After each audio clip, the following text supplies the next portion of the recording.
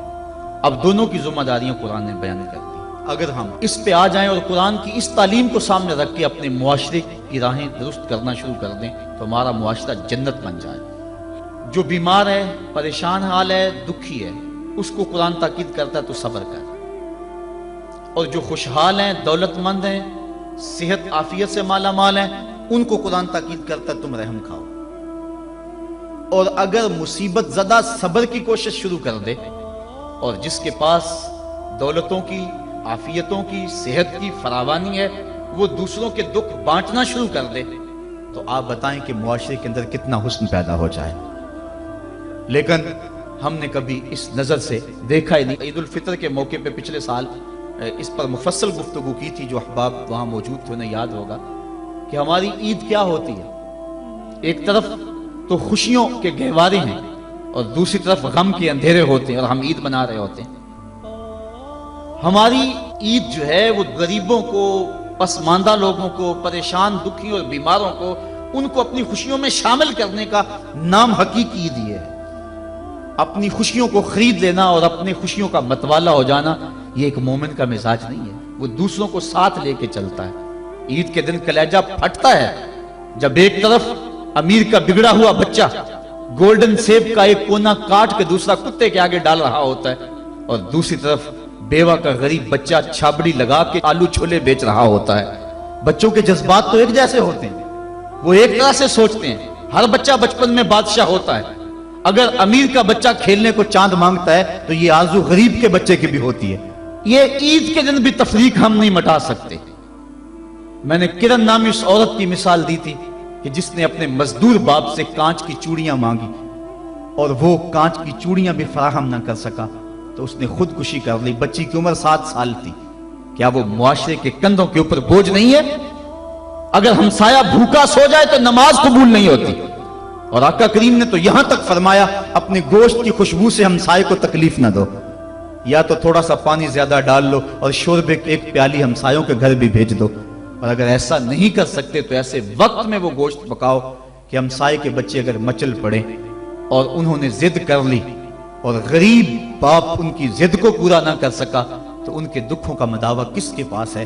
یہ شریعت کا مزاج ہے.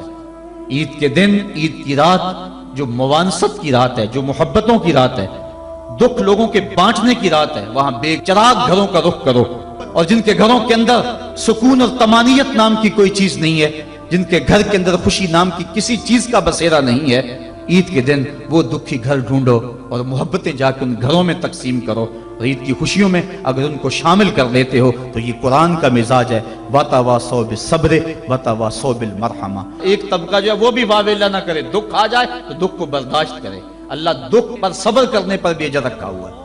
ایک خاتون حضور کی خدمت میں حاضر ہوئی، حضور مرگی کے دورے پڑتے ہیں تو میرے لیے دعا کرو کہ میں جب گرتی ہوں تو میرا سطر بھی کھل جاتا ہے. تو آقا کریم نے فرمایا اگر تو کہے تو میں دعا کر دوں، اور اگر تو صبر کر تو تجھے اللہ جنت عطا فرمائے گا. اس نے عرض کی حضور مجھے جنت والا سودا قبول ہے، مجھے یہ مرگی کے دورے پڑتے رہیں لیکن صبر کروں گی جنت مجھے مل جائے. لیکن اتنا ہے کہ عورت ذات ہوں جب گرتی ہوں تو پردہ کھل جاتا ہے. یہ آرزو ہے کہ پردہ سطر نہ کھلے. فرمایا ہاں سطر نہیں کھلے گا لیکن مرگی کے دورے بدستور موجود رہیں گے. آقا کریم نے اس کو جنت کی بشارت دی. یہ تھے وہ لوگ جن کا اللہ پہ یقین تھا. جنت کے وعدے پہ اطمینان ہے اور جنت کے وعدے پر اپنی بیماری کو قبول کر رہے ہیں. ہم تھوڑا سا دکھ جھیلتے ہیں تو واویلا مچا دیتے ہیں. قرآن نے دونوں کو جو ہے وہ آئینہ دکھایا اور رستہ بتلایا کہ جو محروم طبقے ہیں، غریب طبقے ہیں، دکھی طبقے ہیں، وہ صبر کا دامن نہ چھوڑیں، وہ اپنی غربت کو تماشا نہ بنائیں. اور دوسری طرف جن کو دولت کی فراوانی دی گئی ہے، جن کو صحت و عافیت دی گئی ہے، وہ اپنی عافیت قدوں میں بیٹھ کے عید کی خوشیاں نہ منائیں بلکہ وہ ان لوگوں تک پہنچے جو دکھی ہیں، جن کے گھروں کے چراغ بجھے ہوئے ہیں، جن کے گھر کے اندر روشنی نام کی چیز کوئی نہیں، جس کے گھر کے اندر سے ضیائیں اور خوشیاں روٹھ گئی ہیں، وہ ان کی خوشیاں ان کے گھر کی دہلیز تک پہنچانے کی کوشش کریں. عرش کا رب بڑا مہربان ہوگا، ان کے اوپر اپنی چھم چھم رحمتوں کا نزول فرمائے گا. آئیے ہم عید کے روز اس عزم کا اعادہ کر کے دکھی اور مصیبت زدہ اپنے غریب رشتہ داروں کو اور اپنے معاشرے میں، اپنی گلی اور اپنے محلے میں جو دکھی لوگ ہیں ان کی اعانت کے لیے میدان میں نکلیں۔ یقیناً یہ بہت بڑی نیکی ہے۔ میں حضرت سید عائشہ صدیقہ رضی اللہ تعالی عنہا کے حوالے سے وہ روایت عرض کیا کرتا ہوں۔ ایک دن محبوب خدا کا دریا رحمت جوش میں آ گیا، فرمایا عائشہ جو مانگنا ہے مانگ لو۔ عرض کی حضور اگر اجازت ہو تو میں اپنے باپ سے مشورہ کر لوں۔ کہا جاؤ کر لو۔ سیدنا صدیق اکبر کی خدمت میں حاضر ہوئی اور کہا حضور کا دریا رحمت جوش میں، اور آقا فرمایا عائشہ جو مانگنا ہے مانگ لو، مجھے بتایا جائے میں حضور سے کیا مانگوں، آپ انتخاب فرمائیں۔ حضرت ابو بکر صدیق رضی اللہ تعالیٰ عنہ نے فرمایا کہ حضور سے کہنا کہ معراج کی رات قربت خاص میں اللہ نے آپ سے جو خاص باتیں کی تھی ان میں سے ایک بات بتا دیں۔ یہ میری ڈیمانڈ ہے، یہی میری چاہت ہے، آج یہ میں آپ سے طلب کرنا چاہتی ہوں۔ حضرت ام المومنین حاضر ہوئی۔